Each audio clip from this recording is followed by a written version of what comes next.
welcome to the Counqu3r show. We are on a new platform, y'all. Shout out to Eben Vision, man. We are sitting in a nice studio right now in comfortable chairs.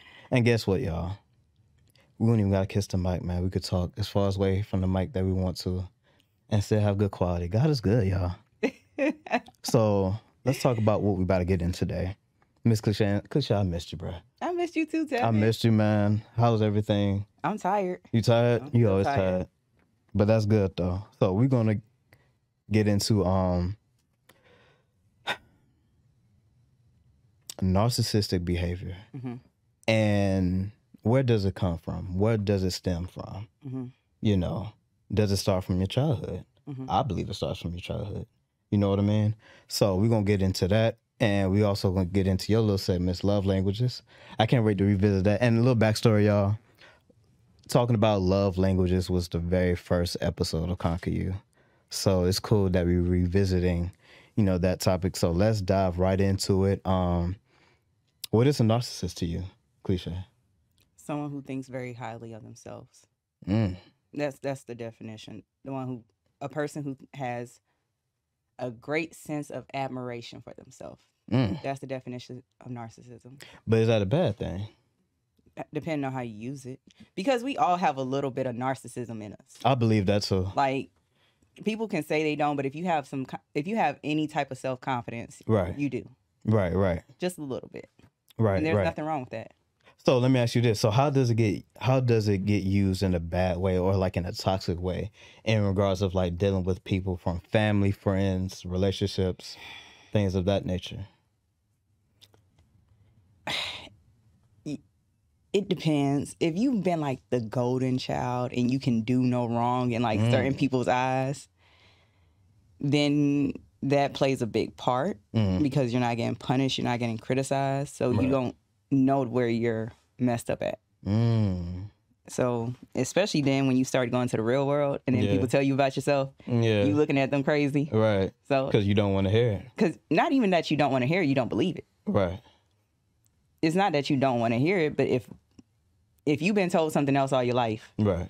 you're not going to believe something else somebody else tells you. Right. You're not even going to be aware of like your own flaws. Yeah. Until someone tells you about your flaws. So let me ask you this, Counqu3r. Was that you? Were you the golden child? Was I the golden child? Yeah. Could you do no wrong in people's eyes? Oh, no, not like that. Yeah. It wasn't never like that. I was the golden child to my grandmother. Yeah. I mean, to my grandparents. Right. But to the rest of my family, I was not the golden child. Oh, my goodness. I was not. So it was a complete opposite? It was the complete opposite. So do you believe that you're a narcissist in a bad way? Because we're going to be honest on this show. Do you believe that you're a narcissist in bad ways when it comes to dealing with friends and No.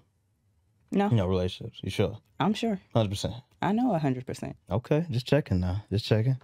So I looked up the word narcissism, and it's the definition is right here. It's extreme self-involvement to the degree that makes a person ignore the needs of those around them. While everyone may show occasional narcissistic behavior, true narcissists frequently disregard others or their feelings. They also do not understand the effect of their behavior. I don't know why they word like that, y'all. That's how I'm reading it. That their behavior have on other people. Now, in my younger dating days, that was my issue. Ladies and gentlemen, You were y'all. a narcissist? Tevin Hero was a narcissist back then. Like straight out of high school. Oh, I was hell. I was straight hell. I'm not even gonna lie to you. And and it came from my childhood. You know, just like all narcissist behavior. What'd that say, Tiffany? 2 minutes. Oh, cause you got the Google thing up. I couldn't see the time. But yeah, it was because in my childhood, I wasn't a golden child, but I feel like I didn't have certain things that happened to me. I feel like I didn't deserve. So when it came down to dating and establishing friendships and relationships, I was like, if they was hurt by something I unintentionally did, I'm like, you shouldn't be hurt. Let's move along. You know. Because you unintentionally did it? Yeah. You didn't apologize? Nah. Oh, baby, we would have had to fight. Oh, baby. Yeah, man. I was, man. Listen, y'all. Listen. Oh, no. Listen, I could do no wrong in my own eyes. That's how it was, because I felt like this was my time. And not remember, but I remember in my my last episode I did solo, like I wasn't expressive like that. So I think that played a part in it too, like really being expressive and brutally expressive, if that's a word or a phrase. And I kind of disregarded a lot of feelings, especially with women I dealt with.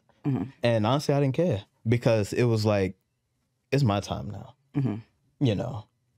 And I didn't care about anyone's feelings to the degree that if your feelings ain't affecting me, you'll get over it. You know, that was my whole thing. So, how much time we got left here? Oh, we out? Okay, y'all. We'll be back. This is Counqu3r. Okay, welcome back to the Counqu3r show.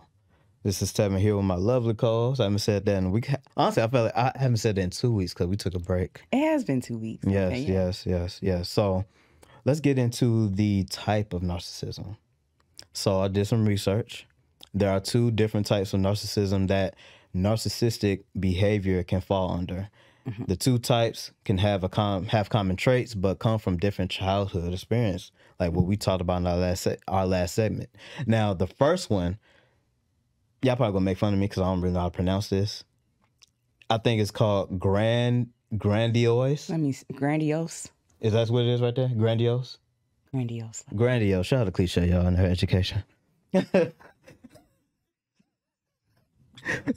I knew what you were saying. As soon as you said grand, I'm like, he finna chop this word up. I am, man. I butchered it. I'm sorry. Grandiose narcissism. And that is people with the behavior were most likely treated as if they was the superior or above others during childhood. And we also have vulnerable narcissism. Now, this is the behavior that is usually the result of childhood neglect or abuse. Now, which one do you fall under between the 2? Like you said, we all have some type of narcissistic behavior in us. So do you fall under the, how you say it, grandiose? Grandiose. Grandiose. I sound French or something. Or vulnerable.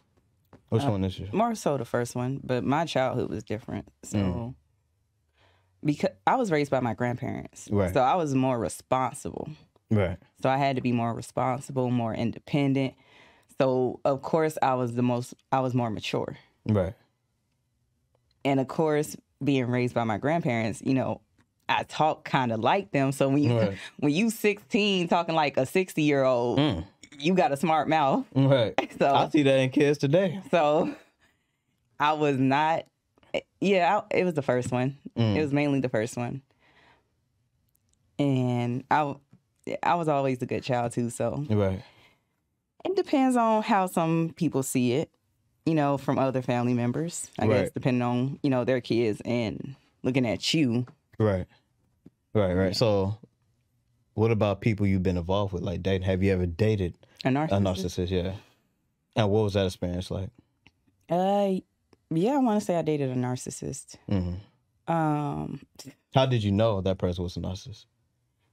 I didn't know at the time. You never know at the time. You never know at the time. It's Why is that? Don't nobody. People just found that word out and they just throw it on everything. They just throw that on everything. Yeah, so, 2 minutes. But he had some narcissistic traits. Like what?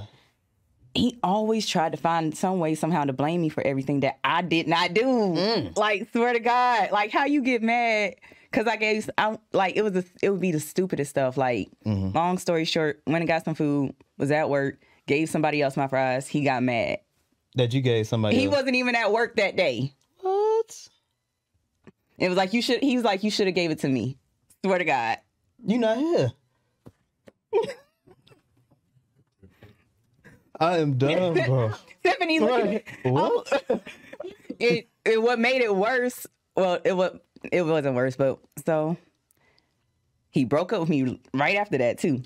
Oh, and in the middle, so I ain't care because in the middle of him rolling up, I just smacked that blunt out his hand. Oh my goodness! I don't care. I see. You having trouble right now? No, he was cheating on me anyway the whole time while my granddad was on his deathbed. Oh no! So I don't care. I don't care. When was this? 2016. 2016. Cause your eyes seem like it was recent. Like it just happened. It's like if I see this man still on the street, we still got to run one. Right? I still want to give you the hands. Nah. I'm done, man. Tiffany, how much time we got left? We out. 30 seconds. I've dated, outside of myself being narcissistic in some of my relationships, I've dated a few, and it is not fun at all. Like, it's suffering. It's really like a emotional, spiritual, and a mental chokehold when you're really dealing with a narcissist, and especially if you got them on a certain pedestal as far as like how much they mean to you and how much feelings you have for them. But we're gonna get back into that right after these messages, y'all. This is Counqu3r. Okay. Into it, right? Say less.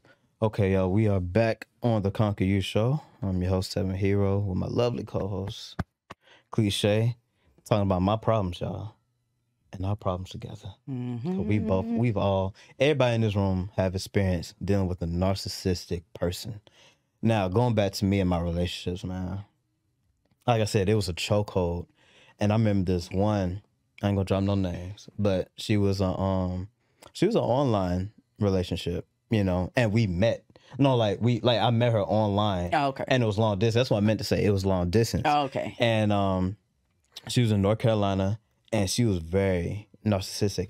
And I got this pattern, Cliche, where I meet these women at these crossroads in life, and I kind of overstep my boundary, and I think it kind of gaslight their narcissistic behavior, because when I met old girl, that's what we're gonna say, old girl, she was very loving, supportive, and loyal, but at the same time, she was very controlling, and she couldn't do no wrong, like at all.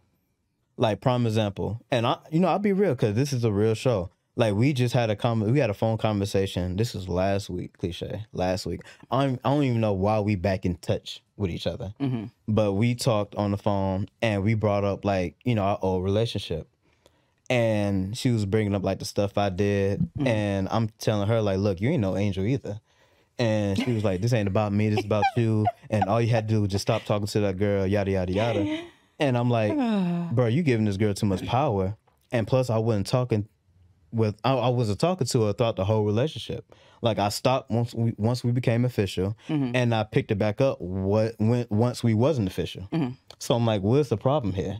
And she just couldn't see it. So she started shouting at me, cursing me out and stuff like that. And I'm like, let's chill. We just having a conversation about this. Obviously, I see you still hurt. Maybe that was my narcissist coming out of me too, because it didn't affect my emotions. But she was really tough to deal with, because one thing that we got to do as people who deal with narcissistic people, we got to be accountable as well, as far as like how long and how far would the behavior go, because we allow it. Like you said, you didn't know until the time or whatever. You wasn't aware. I wasn't aware either. But once I became aware, I still chose to stuck around. Like, that was like a whole 11-month relationship, and I knew she was a narcissist like the first 2 months in, but I still chose. So we can't be the victim just because we got treated bad. Because if we're allowing ourselves to be treated bad and allowing ourselves to be emotionally, mentally, and verbally abused by these narcissistic people, then we're just adding fuel to the fire. So how dare we, or people or whatever, say, I've been through these tough relationships, yada, yada, yada. No, you allowed yourself to be in these tough relationships. Like, you allowed yourself, Tiffany, quick second, when you hold it direct, because you hold it up in the light, I can't even see the time. Okay, thank you. Thank you so much. So it's not say 2 minutes. It is? Because it said 1 minute before, and then a Google thing played. Okay. It said 2 minutes. Okay, thank you. You know what it is? It's because when you throw it up, your thing rotate. That what throws me off. When I do this, It's 2 minutes. Okay, shout out to Tiffany, y'all. I love her. I love her. And what the hell was I saying? Oh, yeah. So we can't really allow ourselves to fall victim of that, because if you're a victim if it happens to you, but you're volunteering yourself once you know that this is this person behavior, but you still continue to deal with it. So what are your thoughts about that cliche? Yeah, yes, very much true. Some people don't know. Some people don't know. Some people don't know the signs. Right. Like, it's different for everybody. As I've gotten older, Right. I wouldn't deal with that now. Like, after a few months, you realize, you see all the traits. Right. After a while, people can't, like, 3 to 6 months, they gonna show you who they are. Right. And then I feel like by that time, that's when you should decide if you should get out. Right. Right. Like, don't try to see if they're gonna change. People not gonna change. Not like that. Not narcissists. Yeah, yeah. Because Not that's deeply narcissists. rooted, you know, and they only see one way. And it's going to have to take a divine intervention to really be like, I need to change. Especially for men, mostly for women. So let me ask you this since you made this face. You know what? You're right. I'll say this. I will say this. The only thing he's right about when he said that women are more likely to have narcissistic traits. We're more likely. That's one thing. I should look that up too. Who was more He looked at me like. It's like who you looking at, because you know we're on video. Right. Look off that way, it looks weird. I know. I'm looking at Tiffany. This is the middle camera. Okay. Right. It looks weird when you look out, because people gonna be like, who the hell? Who am I talking to? Right. How much time we got left to We got wrap it up. wrap it? Okay. We'll be back. This is Counqu3r. Okay, y'all, we are back on the Counqu3r show talking about narcissistic people like cliche. No, just playing. So let me ask you this. I want to ask you before we cut out. Who do you think are more narcissists between men and women? Honestly, I think it's Who women. have more narcissistic traits? Yes. Or more likely? Yeah. I think it's women. Women only because we get praised more so for our looks and our beauty, which is outside. So If you're fine.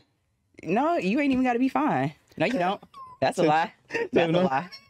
Tell me what you're writing over there. Now, I've seen some booger wolves Not booger. getting chased down, and I'm like, if they can get a man, I know I can get a man. But I still ain't got no man, so I don't know yet. But Yeah, but go back into that look thing. So what you mean by that? Because I want you to elaborate on that. no, I'm just saying that's usually how some women have a big ego. Right. That's usually where they get their big ego from. That pretty privilege. like I know you're not about to not down pretty on my- privilege necessarily. Right. It doesn't. You don't have to be pretty. Like you can have a fat booty, and that's all you need.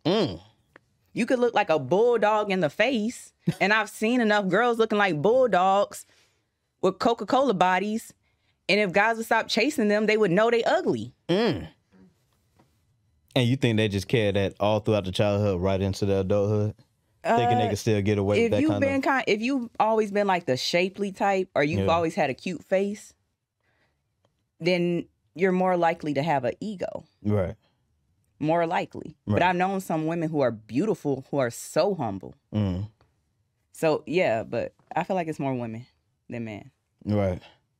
So let's get into family.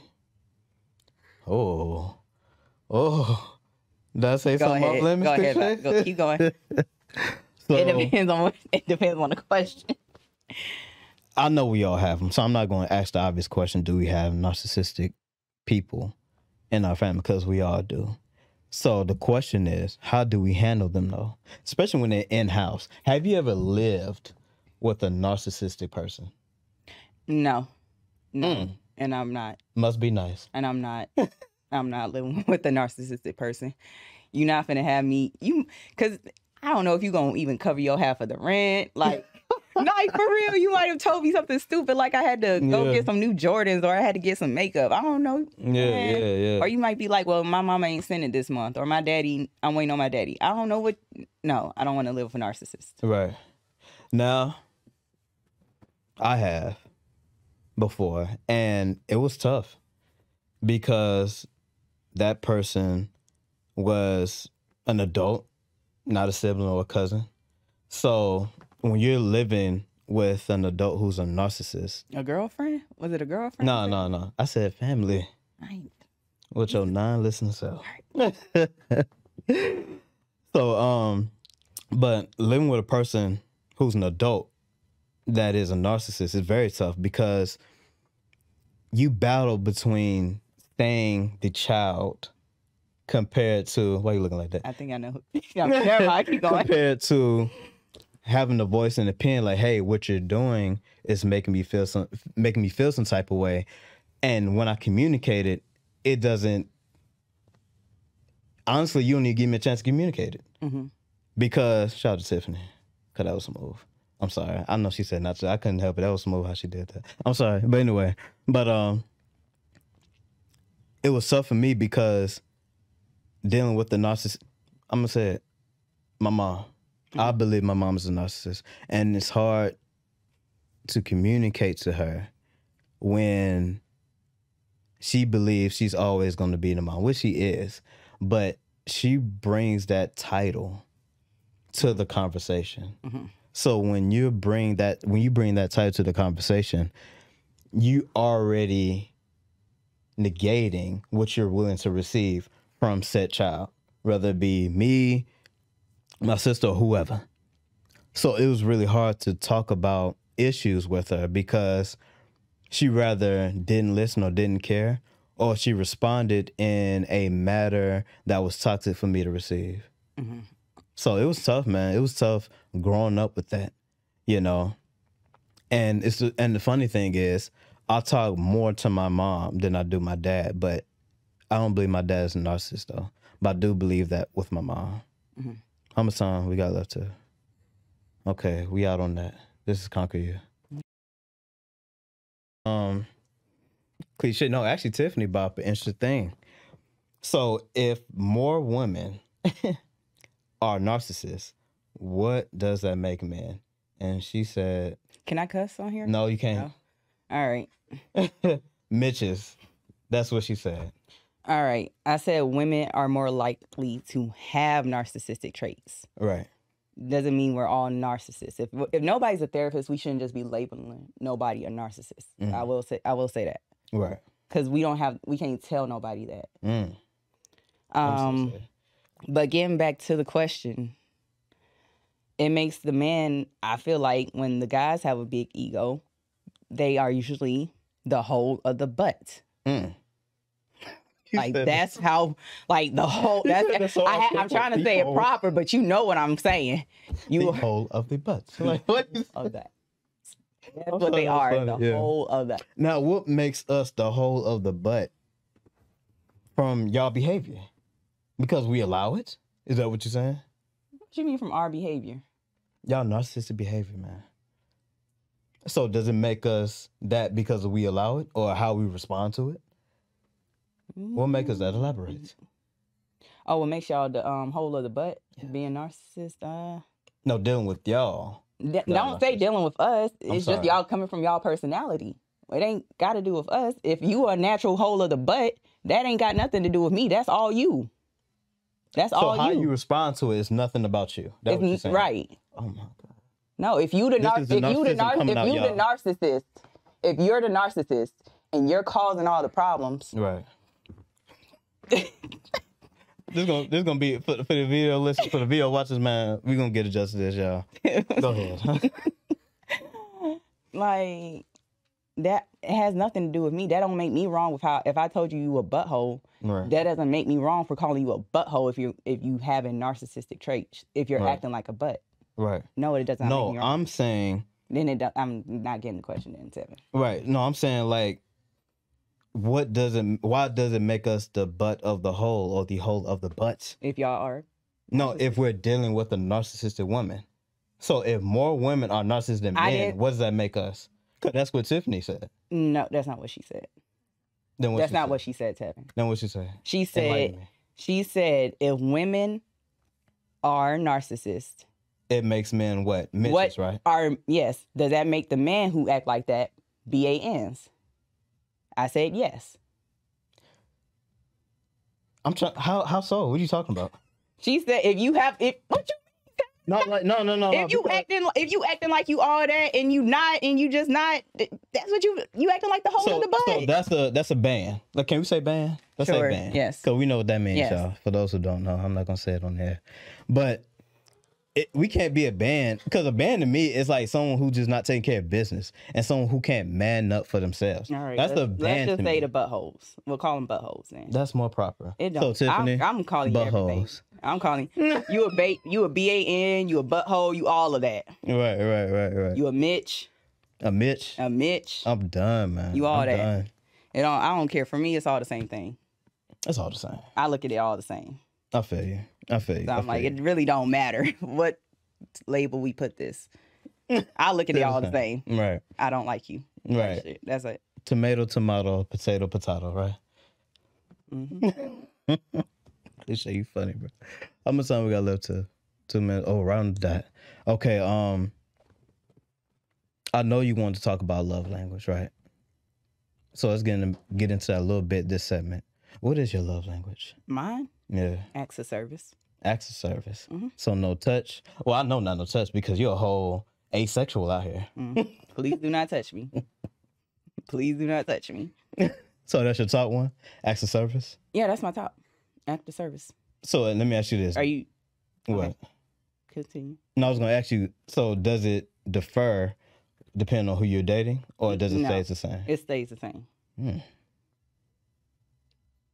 That's interesting. It stays the same. Because I feel like love language does flow and differ depending on who you're dealing with. I know mine's do.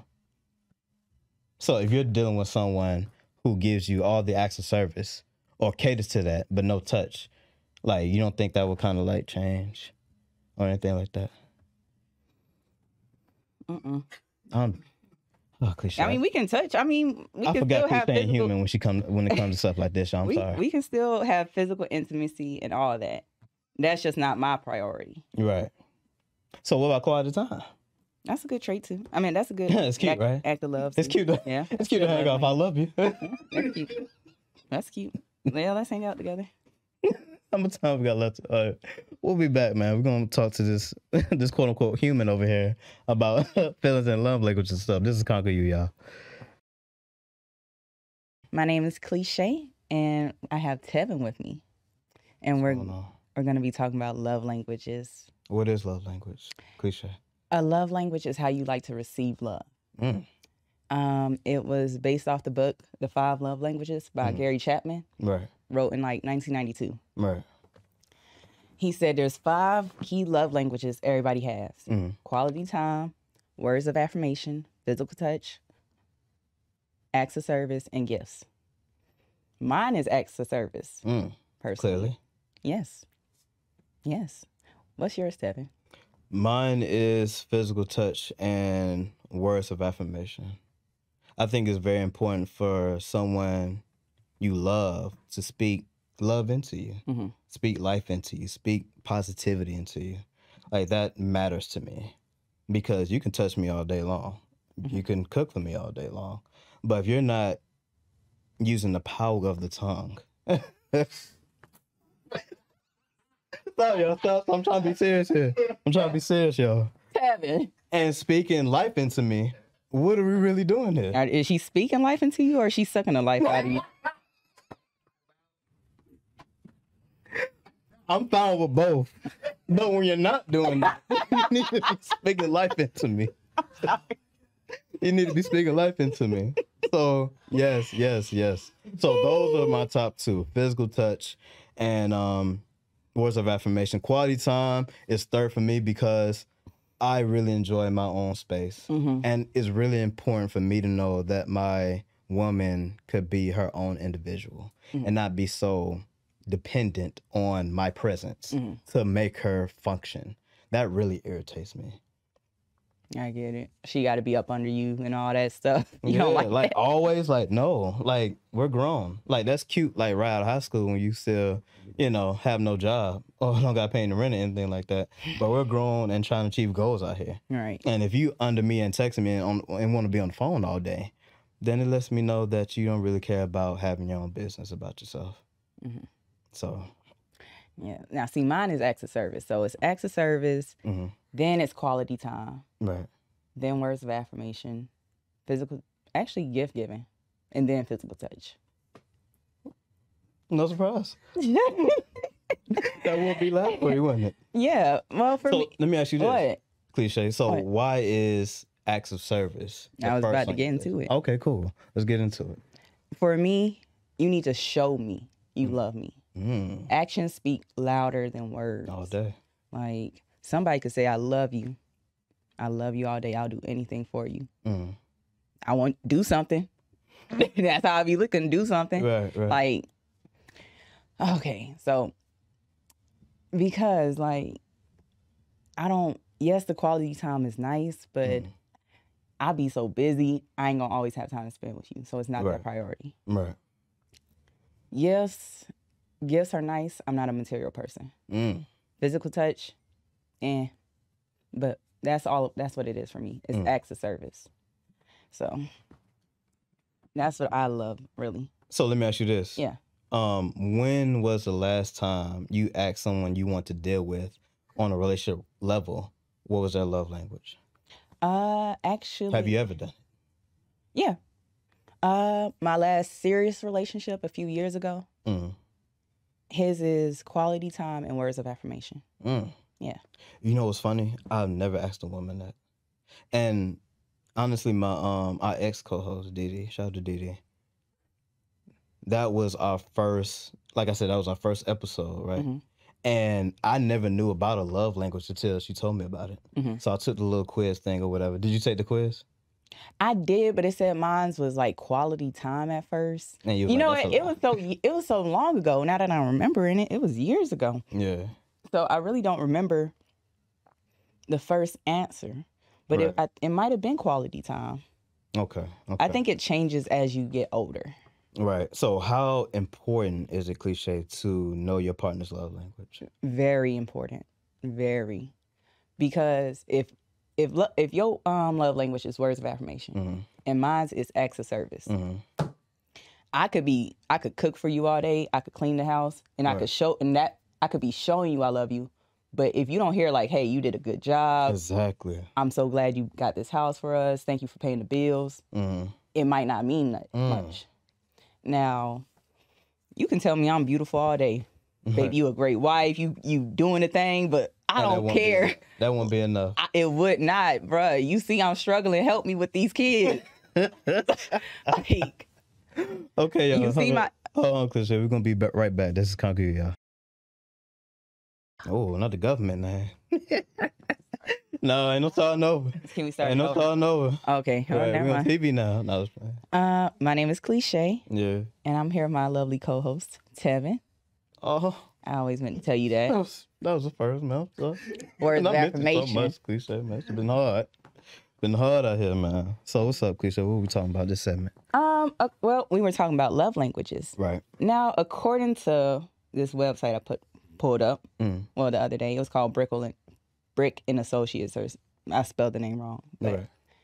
they said that whatever you lacked in your childhood is usually is the missing love language you need, which makes sense. Whatever you lacked in your childhood is the missing love language you need. Oh, okay. You get it? Yeah. Because I'm thinking about like physical touch, and I'm like, you know, What? like that was gonna go way. Like my You thought process went way left with that. I'm like, I don't know about that, you know. But go ahead. I'm sorry. Okay. I'm sorry, man. Anyway, so yeah. So I was saying, do you believe what you lacked in your childhood influenced the reason you have your love language? Because for me, I know for a fact it is. Yeah. But I want to know for you. Yeah. And outside of the physical touch, the words of affirmation, because I don't really remember my parents speaking a lot of like love and positivity and, you know, life into me. Like they wouldn't like verbally abuse me either, but I can't remember the last time they said, son, I'm proud of you and this and the other. And that's why I kind of yearn that with women I deal with. That's why that's like the second, you know, or like your one, like 1A, 1B or whatever. So yeah, I do agree with that actually. That's good. See? Now, since mine is active service, Right. okay, so the way I grew up, I was raised by my grandparents. Right. So I learned how to be independent and kind of responsible at an early age. Because my granddad, he was either sick or my grandma was always working. So I had to do really whatever I could for myself. I started babysitting at 16. So Oh my goodness. yeah, so when you've been like working since you were 16, you kind of try to figure it out on your own, especially when you've been left at the house a lot. Right. Or if I wasn't by my if I wasn't at home by myself, I was with my cousins. Right. So that's why for me, acts of service. Like, yes, I love it when you cook for me. Like, I love it when you come help me put some air in my tire. Thank you for washing my car. Like, because especially when I was younger, I had to do it all. Right. Try to, you know, take care of my grandparents, take care of myself, still go to school. Right. So, You know, that makes sense because on one of our older shows, you talked about your ex who used to like change fans and drive. He changed That's why fans, he's the pedestal for you. change dryer. Yeah, okay, that makes sense now. He changed the See, now dryer. we're learning He here. installed a ceiling fan. Come on now. Right. Well, I can do that probably, but Probably the dryer. you probably. Oh, the washer, yeah, probably not. But you know, He said I could probably install a ceiling fan. I don't need no probably now. Right, If right. that thing come down, right. That's why me and Cliche just friends, y'all. I asked my police. what you mean probably? But yeah, I get that though, man. And for me, like now I start asking women I want to get involved with that question because that matters to me. Because for us to really connect and gel together, we're gonna have to learn how to cater to each other's love languages. If mine is physical touch and words of affirmation, and yours is, you know, acts of service and gifts, but the only thing I want to do is touch and speak life into you and spend time with you, we ain't gonna work out, At all. you know?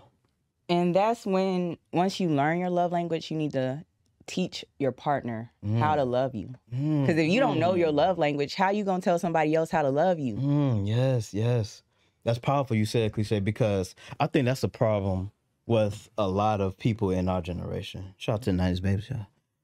And they don't know how to love, and they think the love that they're giving is the best love for them to give, you know, and they think that love fits everybody. Right. You know what I mean? And I feel like that's a problem with a lot of relationships of these days, that we're not trying to learn our partner. Like, what happened to learning our partner? You know, because love languages affect how you want to build with your partner, how you want to deal with your partner on the day-to-day basis. But we're not in that phase no more. We're in the instant gratification, and I'm trying to have sex with you 20 minutes into getting to know your first name. We don't care about love anymore. So I think we need to restore that and then learn how to love. One, I feel like we got to learn how to love ourselves first. And we got to learn ourselves. Then we can reciprocate, you know, the kind of love we want to give and receive. And we'll be back, y'all. This is Counqu3r. And we are back at Counqu3r Radio. This is Cliche with my lovely co-host Tevin. It warms my heart when she said that, y'all, because she don't say lovely like at all. He jumped a little bit like, whew. I did, man. All right, so Tevin, back to love languages. We're talking about love languages. Now, we talked about how it's missing from your childhood, how that affects that. Right. Now, how did not knowing your love language affect your past relationships? It affected a lot because I'm single today. And but seriously, not knowing, because at like back in my younger days dating, like in my early 20s, like I did deal with every woman the same. I thought every woman want the same love that I gave. And with men, you know, we're kind of simplistic mentally and emotionally when it comes to, you know, expressing feelings and stuff like that. We think the same thing works on everyone, you know, and I thought that. So I thought the way I loved, the way I showed love was going to be received the same by every woman I dealt with. And that was not the case. That's good. Now, when I was my past relationships, had I known like acts of service was my love language, I could have asked back then. I could have said back then, show me you love me. Help me. That's because now that I'm older, that's what I realized, that back then all I wanted was for you to help me, lighten my load. Like, yes, us spending time together is nice, watching TV and Netflix. This is nice. But I still got a resume I need to redo. Right. I'm You want me thinking help about with your resume, bro?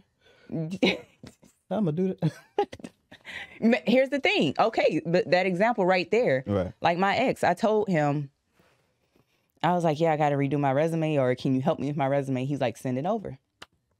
He paid somebody to do my resume for me. That's what I mean by acts of service, by lightening my load. Right. You know, this is stressing me out. You know, I want a new job. And he helped me. Right. So, and that's what I realize now. Like, just lighten my load for me. Right. I don't need much. Right. And had I known that back then, I could express that. Because how am I supposed to be mad at them when I don't even know what I want? Right. So yeah, then we get into all these arguments and fights, and like, I'm like, well, why aren't you doing this? Right. I'd be like, why aren't you, like, I need you here, like, help me, like, my car is messed up, like, stuff like that. Like, I'm just saying, hey, my car is messed up, but I'm not saying, will you help me? Like, because was you scared, like, how that would come off, like, if you was to, like, do that? I guess, because no, I'm not scared of how it would have came off if I'm just used to saying, I'm used to expressing my problems, but I'm not used to the help with my problems. Right. So I might have just been saying, yeah, I need to go get my car looked at. Right. And I'm thinking like, yeah, I got to take it to a mechanic. But I'm thinking like, well, damn. And then at the same time, I'll come across like, well, damn, I wish he knew how to do it. Right. You should have said that. Yeah. You should have said, hey, can you do this? What can you do? Like, help me. But that was my fault. Right. Appreciate that. So let me ask you this cliche, then we're going to close. So for you, since your number one is active service, is it hard finding love for you? Because I asked that, let me add some context. I asked that because we live in a society where a lot of people think they're doing enough or doing a lot, and it's not enough based on past partnerships or friendships or relationships. So it's like they want to get love in a different way. So do you think you've struggled in that department? I mean, in the past, yeah, but now it's easier because now I know. So I can say, hey, I need this. Right. Can you help me with this? Right. Now I don't mind asking. Yeah, you don't care no more. I don't even care no more. But here's the thing. But here's the thing I've learned with the guys I date, that I've talked to. They like to do that type of stuff. They like to come help. Right. So they like to change cars. They like to send money or stuff like that. If I need a little help. Right. Yeah, I like them type of dudes. Okay. How much time we got left? 1? Okay, we're going to close out right here. Shout out to Eben Vision for producing today. I look like a grown man on TV, y'all. I ain't gonna lie. A grown little man. A grown little man, y'all. And I'm proud of that. I'm very proud of that. So we're closing out. Listeners and watchers, if y'all have anything y'all want to email us about what you're trying to conquer this week or in life period, send us an email at Counqu3r radio show at gmail.com. I'm sorry, it's been a long time since I said it. Counqu3r radio show at gmail.com. That's Counqu3r radio show at gmail.com. You can follow us on Instagram at Counqu3r_u. Follow us on follow us on YouTube as well at Counqu3r. That's Counqu3r space U. You can also find me on Instagram only, y'all, because I do not do social media. I'm trying. My sister's trying to help me with that, y'all. I'm not listening. But you can follow me at Tevin Hero. That's TEVNHEERO. Cliche.